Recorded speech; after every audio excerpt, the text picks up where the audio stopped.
Hey guys, welcome to the rental here.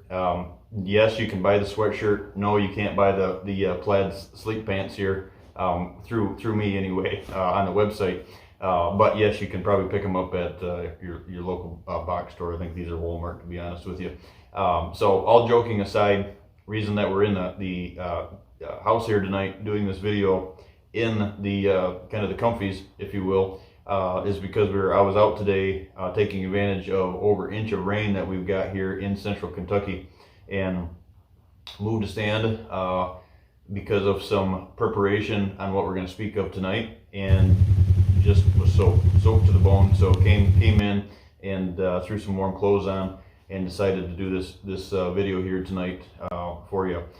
So tonight's topic is the next 10 days. Let's talk about the next 10 days. Let's talk about some strategy going into the next 10 days, why I feel so strongly about this. And you can go back on playlists from years ago, and if you follow the channel at all, you'll know that this time is pretty important to me. And I think a lot of it has to do with maybe being born and raised in the north, and looking forward to this because of what happens to deer mentality, and how successful you can be. And there's been some giant deer killed throughout the years with me as a guide, and even in down at the lodge down at Heartland down there in Illinois, the muzzleloader seasons and all this stuff that's coming our way.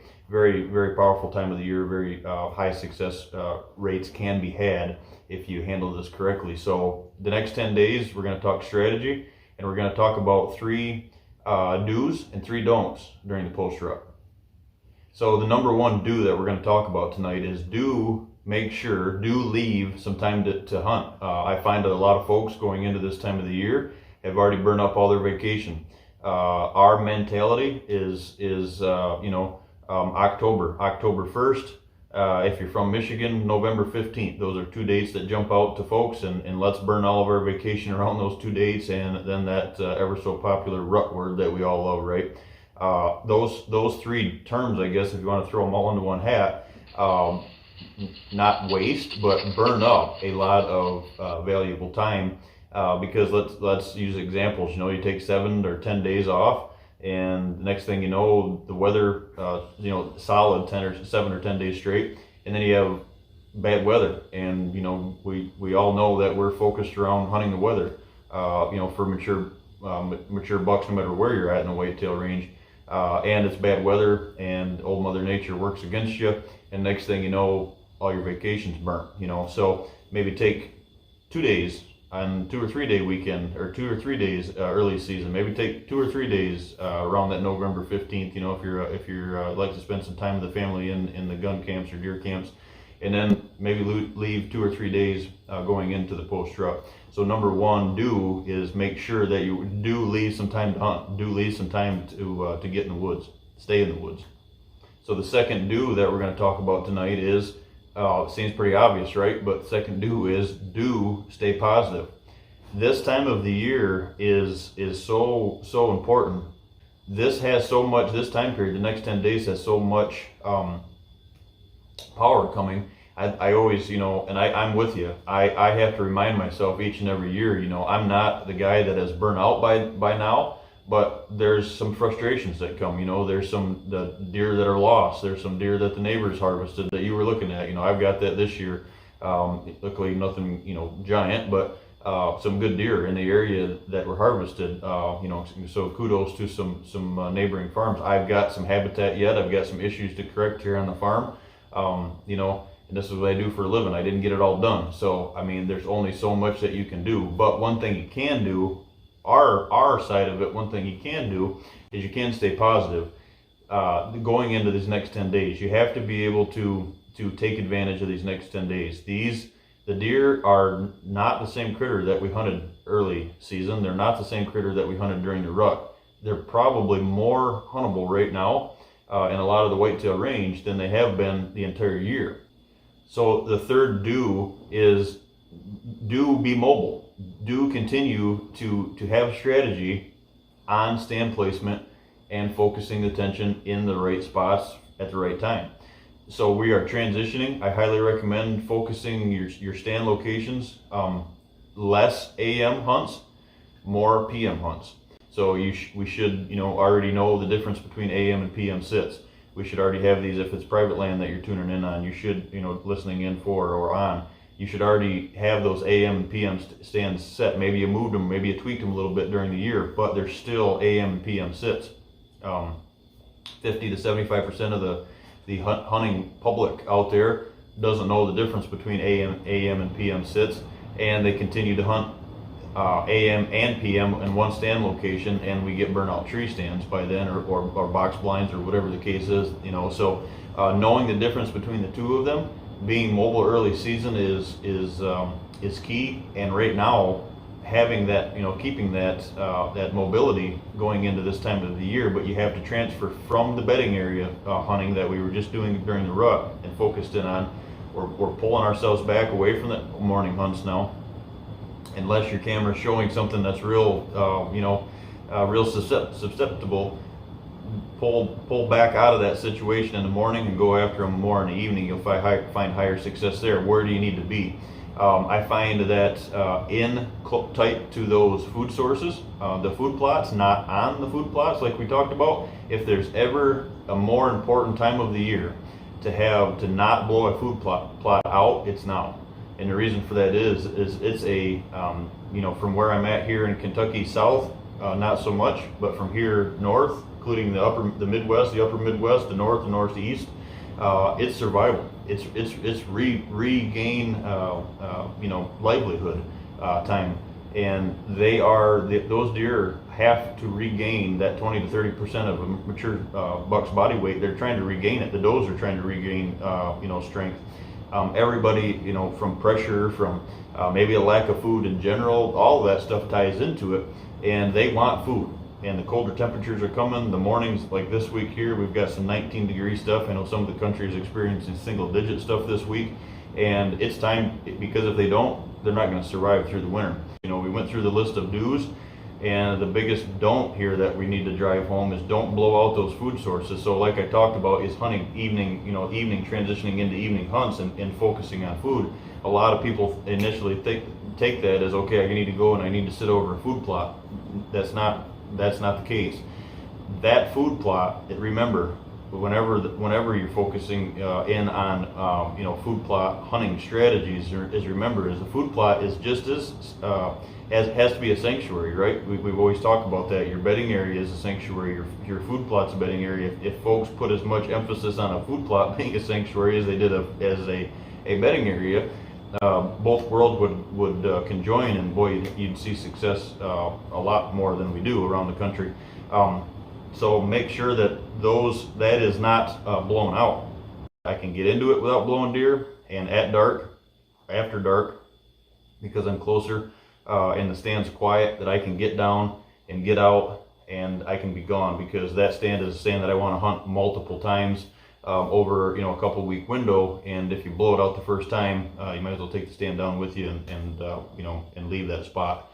So the second don't that we're going to talk about is this: don't overestimate the power of browse. Browse is a huge deal right now. Where I'm at here in Kentucky, to the north, it's a big difference from Michigan to Kentucky. The parts of Michigan are 85. Remember these numbers: is 85% of a deer's intake is woody browse. Can be up to 85% of a deer's intake up there. 80 to 90% of a deer's intake is woody browse.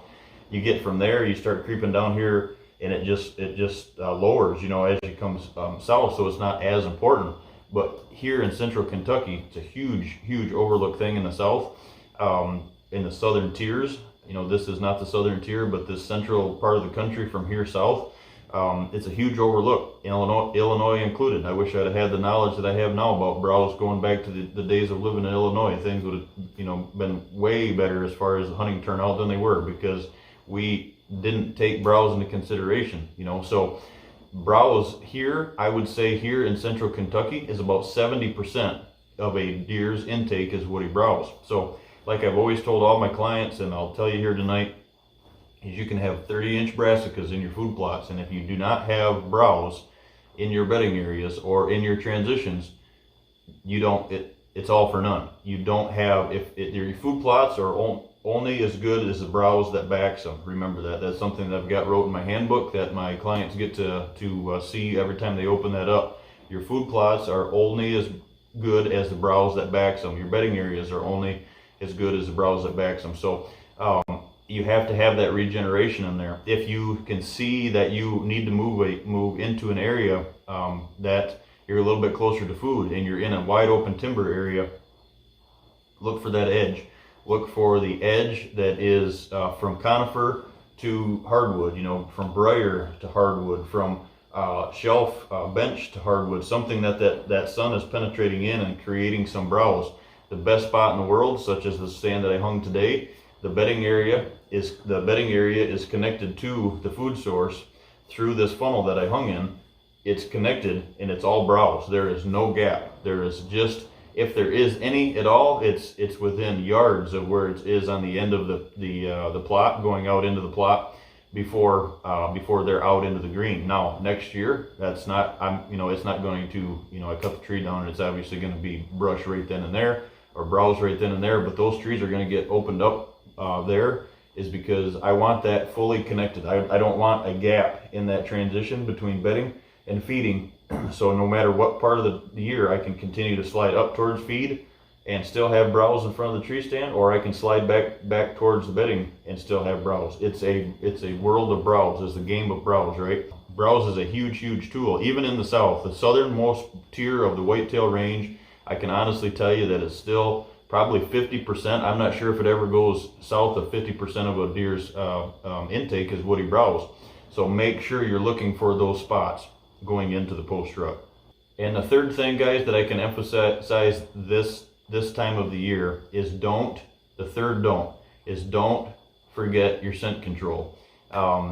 It's maybe a little bit of the gun mentality comes into this. I'm as guilty as this as anybody. I really have to watch, being, I guess maybe lazy is the word, or knowing that I'm in a box blind for a couple of weeks. I really have to watch, that thought process of, okay, I'm in a box blind and I'm away from the action a little bit and I don't have to spray down and I don't have to keep my clothes as scent free. And then you do something like I did today and you're trying to push the envelope and go back in if you've got any fuel left in the tank, which I do this time of the year. And you go in there and your scent control wasn't taken care of. Maybe you didn't shower like you have been. We're the 20th of November right now. September 1st, I always do every year, I start taking my scent-free showers with my dead downwind, or my scent product of choice. This year is dead and downwind that we switched to, and I use that shampoo. I use the deodorant from then on until the end of season, the middle of January.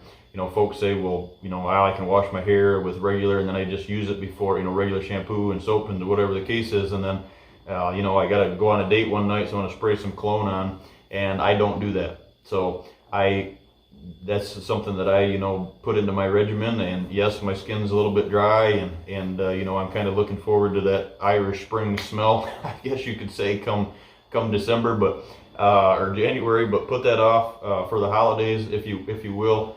Don't overlook that scent control. I see it time and time again. I've seen it with clients. I've seen it with friends. I've seen it with myself getting lazy. You forget about those things. We're getting tired. We start just, throwing,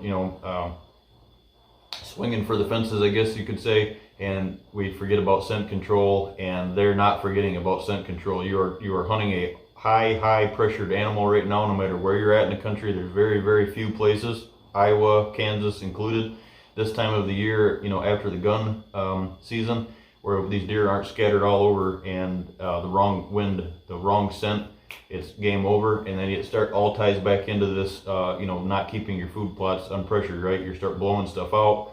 Now, the deer are gone before you even get to the stand. They never make it to the food plot, and it just compounds the problem here going into the post rut. So those are 3 do's, those are 3 don'ts. That's a little strategy for 10 days going into the next 10 days of the post rut here. If you're down, like I said, down further south, just put this off for a week or 2, and then bring this to the table as you need it. But those are the, that's kind of a strategy for the next 10 days. Those are 3 do's and 3 don'ts. Thanks, guys.